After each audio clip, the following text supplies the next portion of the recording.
Hey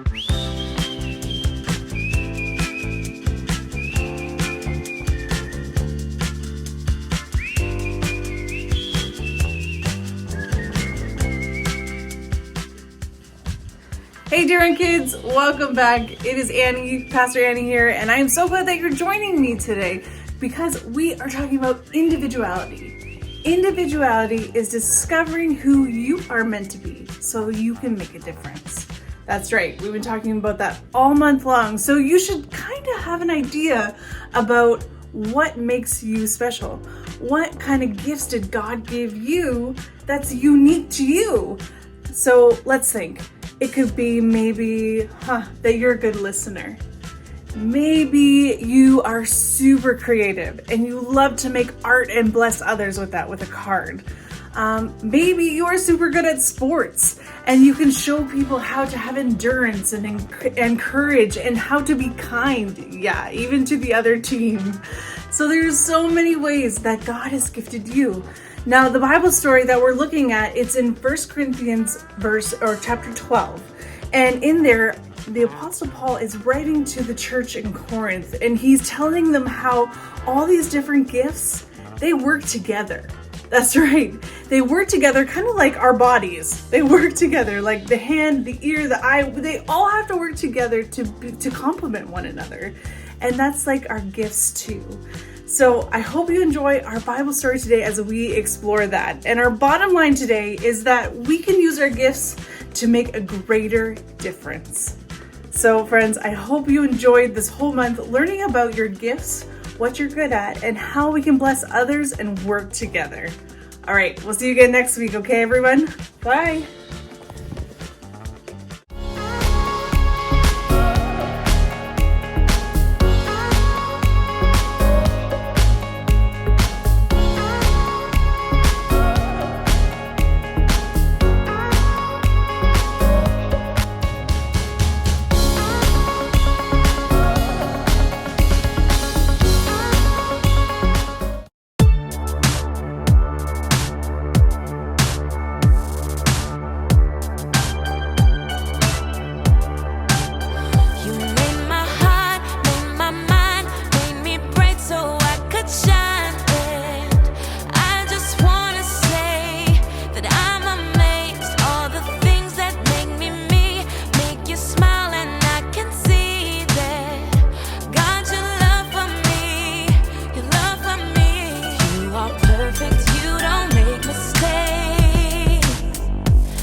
Hello again, everyone.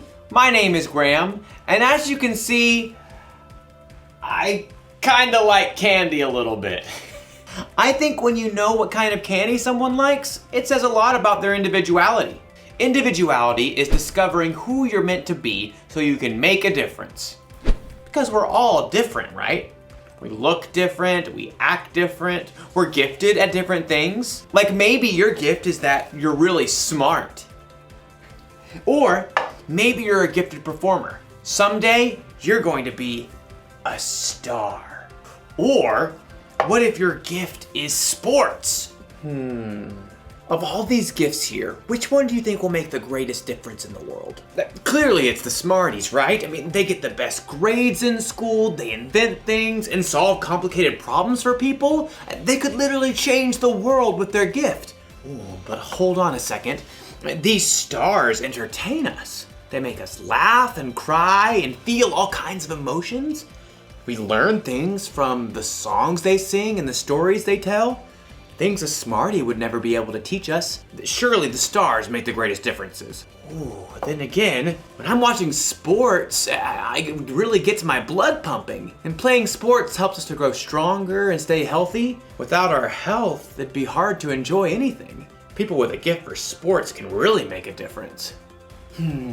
This is a tough one. I can't decide which gift will make the greater difference. Maybe there's another gift I'm not thinking of. And maybe, as we'll learn in today's story, these gifts work better together. I know what to do. I'll see you in a bit. The Bible. It's 66 books of history, stories, letters, and poetry that fit together to form God's one big story. The epic adventure of how He created us and loves us so much that He made a way to rescue us. As we travel through the Bible, from Genesis to Revelation, we discover people who met God and found their lives changed forever. Now, for an amazing story, inspired by the book of 1 Corinthians, chapter 12, verses 12 through 27. The Apostle Paul traveled far and wide, spreading the good news about Jesus wherever he went. Several years after starting a church in Corinth, Paul got the word that, things there weren't going so great. I need to write them a letter. Quill, please. My brothers and sisters, I have been told you are arguing with one another. Paul especially wanted the new believers to understand that God had given each of them unique gifts, and no one's gift was more important than anybody else's. There are different kinds of gifts, but they are all given to believers by the same Spirit. There are different ways to serve, but they all come from the same Lord. There are different ways the Spirit works, but the same God is working in all these ways and in all people. Now, just like the believers in Corinth, each of you has also been given special gifts. God designed every human being uniquely for a special purpose. Each of you are good at different things. Certain skills and talents come more easily to you. But once you decide to follow Jesus, you have the power of God's Spirit at work in you, so your gifts are supercharged. Now, you're not just trying to do it all on your own. God is at work in and through your gifts. Let's see what some of those gifts might look like. Maybe your eyes are great at seeing patterns and finding amazing ways to organize things. Maybe you've got a stellar voice and you can encourage the people around you with your singing. Well, it's possible God's given you a gift for, let's find out. Ooh, baking. You can bring joy to the people in your life with tasty cookies or bread or, quarter cup, third cup, half a cup. Fractions might be your thing. Maybe math comes really easily to you and you can take time to help kids you know who struggle with numbers, like me. Oh, here's another. You might have some serious skills on the basketball court. That gives you an awesome chance to show courage and endurance in tough practices and kindness to everyone. Yes, even kids on the other team. Let's take a look at one more gift. What could it be? Oh. Earbuds. Did you know that listening can be an amazing gift? Yeah.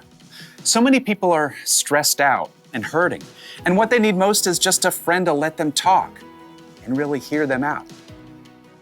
These are only a few of the unique individual gifts that God has given. Yours might be entirely different. But here's the awesome thing. The gifts that God has given, you can open and use anytime, and you can use them to help the people around you too. It's like you both get a gift. Now you might be saying, I wish I was really good at soccer instead of drawing, or just listening to someone is not as cool as singing a solo on stage. But your gifts are just as important as the gifts God has given to everybody else.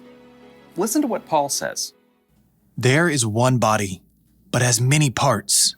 It is the same with Christ. We are all baptized by one Holy Spirit, and so we are formed into one body. Then, Paul sets up some pretty amazing word pictures. Take a look. Suppose the foot says, I am not a hand, so I don't belong to the body. By saying this, it cannot stop being part of the body. and suppose the ear says, I'm not an eye, so I don't belong to the body. By saying this, it cannot stop being part of the body. If the whole body were an eye, how could it hear? If the whole body were an ear, how could it smell? God has placed each part in the body just as He wanted it to be. If all the parts were the same, how could there be a body?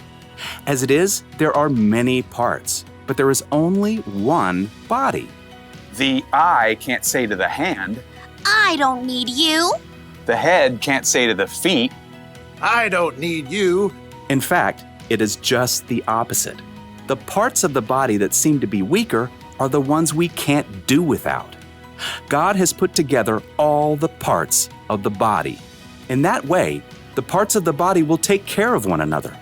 If one part suffers, every part suffers with it. If one part is honored, every part shares in its joy. You are the body of Christ. Each one of you is a part of it. God has given you a unique gift. No one else can play your part in the work God is doing in this world. And when you choose to follow God and let Him work through your gift together with others, you can make a big difference in the world around you.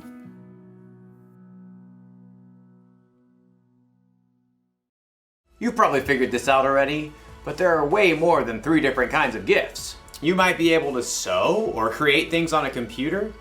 You could be good at balancing things on your head. And there are other things you might not think of as gifts. You might be a good listener or a good friend.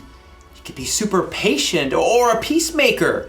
And the truth is, all gifts, no matter how big or small they appear, can make a great difference in the world. But there's a way they can be even greater. When you believe that Jesus is who He says He is, then you're a part of something bigger than just yourself. The Apostle Paul wrote, "You are the body of Christ. Each one of you is a part of it." That means it takes all of us working together with all of our many different gifts to truly point people the way to Jesus and to show people what Jesus is like. When we use our gifts together, we can make a greater difference than we can using our gifts alone. So, just imagine. If you use your gift,